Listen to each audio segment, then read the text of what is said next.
why can't women be ordained as priests? I mean, Jesus, he made 7 sacraments and women can only have 6. That doesn't seem right. Father? Well, thank you for your call. Well, you know, when a man, when a person becomes a priest, they are married to the church. They are married to the church. And the church, the mother church, is his bride. Now, if we had a woman get married to the church, that would be a homosexual relationship, and we can't have that. He said that on the air? He said on the air. Oh my and God. that is why we don't ordain women priests. Next caller. Let's go to the next caller. And you went, That's a bad Saturday And I Night said, Live. where is Leo? I wish I had a recording of that, because nobody's going to believe it. So, Did you go down? flying colonel. And I wouldn't be one of the Did you hear flight that attendants. Delta's expanding in Cincinnati? Well, 2 flights. That was good. 760. No. It's 2 markets. It's a lot more flights. There's more flights to Seattle. There's more flights to Baltimore, and there's 2 new markets, Austin and Phoenix. Well, actually, I think that's good. That's very good. 760 flights from, that's where we used to be, to 80. You guys ready to order? Yes, we are. To me. Here, you got this tower. Okay, but you don't own the land it's sitting on. It seems to me a landowner has a lot of power. I would think so, yes. You know, because everything's licensed and everything is. Right. And you got all this cell shit and weather shit and all this other shit around here. You don't own anything.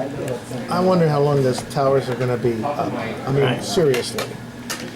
In our lifetime, they could all come down, I don't think so. and the TV stations will stop spending $5,000 to $10,000 a day on electricity. I don't think so. We'll just pump it to the. Because what people are learning is that they can stick an antenna on the back of their TV and not pay for cable. Right. And that's what I've done. Right. You doing that? Absolutely. Okay. It's a better signal than when I get off of cable. That is a good signal. And- I had it for a while. Yeah, especially where you live. You're right in line with everybody. And That's true. If you wouldn't buy it. For Charles, he's doing a production for him. But Charles had me do this a video where I explained how the Fool's Parade worked. Because we had the Fool's Parade on the Boston too. And I said, it all was because we had 2 really good hosts, 2 anchors, and we had this invention. And I held up a cart. I showed him. This was made the Fool's Parade happen. I explained that you could record the cart and make it an endless loop. And just kept going around and around and around. These parades went around and around and around. And we just had a blast. So. Boston's a great town. And there's a guy, Pat Lyons, because we had a big operation I in know Pat Boston. Lyons. Pat runs Metro, and you used to have Spit. And Spit was our club in Boston. Spit? We owned that. Yeah. And so, and Metro we owned. And Metro, he was the best operator in the Northeast. Yeah. And if I told you the truth about how he ended up with it, let me tell you the truth about him. He was our operator. He took a club that was doing, it originally was called Boston. Boston, yes. And then when it was Boston, we bought Boston. And he took that club and made 5 nightclubs out of it. But the 2 big ones were Spit and Metro. Well, Spit wasn't there. It was in a different location. So I built Spit, all this chain link fence and all that stuff in there. And so what we did in those clubs... It was right in back of Fenway Park. Right. Yeah. So what he did was he made 5 nightclubs. And one of them was gay. One of them was teen. The gay club was teen till 11 o'clock at night, and 11 o'clock on, it's gay. And so blah, blah, blah. Our gross sales went from like 35,000 a week to 190,000. Wow. All right. Well, this was in 1980. Marge Schott was our partner in this. This is like big money. So, but there was something wrong with the numbers. And we had these spies that went from club to club all over the country to look at the numbers and look about how the clubs were running and so forth. And it came back and said, your manager's stealing $10,000 a week from you off the door. Wow. And so we go, oh, okay. Well, now he took the club. No credit down here. Pat Lyons did that, right? But we also had other troubles because no longer were the clubs making such huge money, and we saw the downside of the discotheque. We saw Boston, how hot Boston was. And so it was decided here to sell off our nightclub business. And he was the first call. He said, Pat, we want to sell you your nightclub. And he said, how much? It was like $1.8 million or something like that for all 5 of them.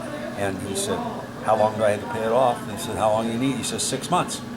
And he said, you have a deal. Wow. And he bought his nightclub from us.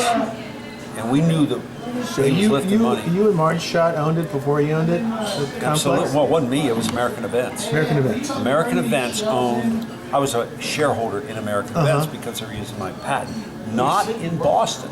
Boston was not, okay. they didn't have a dance floor or any of that junk in there. They just had, it was a dance club.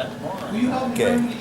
But Pat Lyons is a great operator. And I mean, I have nothing but respect for the guy. We had a great relationship. Our radio station did events there Yeah. all the time. We had these free lunchtime concerts. He's a smart guy. Let me tell you, I don't know what he's like today. Yeah, it's been a while. He was a tremendous operator. He was just as smart as they came. And so no credit here other than we bought Boston and put him there.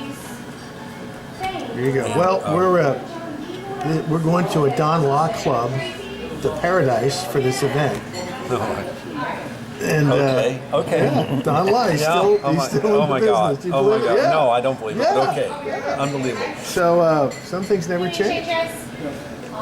Back then, when I was up there, Lyons was running Metro, Don Law was running the Paradise, and Is Metro still operating? I don't think it's called Metro anymore. It's called something else, but I think it's still a Is it still club. as big as It's it was? right behind the Fenway Parks, and that whole Fenway area, George, has been transformed and saved. So it's big. It's hot. It's hot. Yes, there's still a nightclub there. It's unbelievable. Because he transforms spaces. Yeah. That's what he does. But other operators up there, Boston's quite a city. Boston's quite an area. And I'm glad I don't live there. You gotta have money to live You there. gotta have money to live there. But I enjoyed my time there, and what little time I was there, because Pat Lyons, he really didn't need me. He didn't need Smith Hall or need any of us here. He had his own people up there. You know, So he was 5 minutes away from our radio station, and 5 minutes in the other direction was WRKO. And they were all like in a 10-minute radius from each other. did you ever go to RKO? I visited RKO because there are some guys from BCN that went to work for RKO. So Was it cool? it was cool, but BCN was the coolest place. Because Are they still? No, BCN's gone. BCN went out of business. The station went dark? Oh, yeah. In 2009. They turned it off? 2009. CBS. Yeah. These fucking idiots. Oh my God, they turned it off? They turned it off. Yeah, they made it like a CHR station now. Yeah. Now they bought the classic rock station. So a lot of the EBN people went to the classic rock station. Charles and Carter and Chachi but no, they turned BCN off. BCN's been off the air for 9 years. It's kind of sad. Yeah. What are they going to do with EBN? So this tanked in the ratings. It's just a jukebox. That's all it is. It's a jukebox. Good And as signal, long as though. you've got salespeople who can Are they selling it? who can, fool the public some of the time. Are we? I was gonna say. Someday we'll get that video released of that Russian hooker pissing on his head. But until then, we have to put up with Donald Trump.